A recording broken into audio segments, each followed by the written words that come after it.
यो कर्महिया देखी तपाईँको भलोहिया समझ है ना हजुर। मेरे प्रधानमंत्री जी यो कुरा तपाईँले बुझ्ने हजुर होइन। यो जति त्यहाँको धनिक मान्छेहरू छ न हजुर, त्यो दुई दुई तीन तीन चोटिले ढेउवा उठाएको म आफ्ने आँखाले हेरेको हजुर।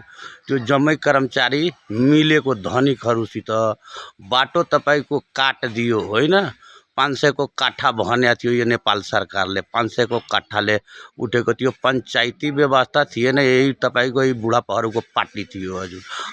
48 सालमा त्यो नाहारको हामीहरू खनिसकेको थियो। त्यही बेला हामीहरूको बिहा भएको मलाई थाहा छ हजुर होइन।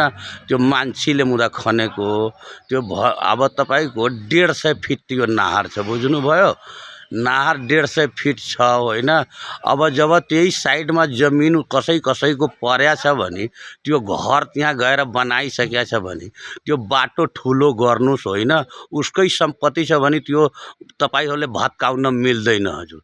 500 को काठा ल्या छ, 20,000 को काठा ल्याइलिनुहोस् न, किन भत्काउनु पर्यो घरद्वार होइन। बाटोमा छ भने भत्काउने नभत्काउने होइन।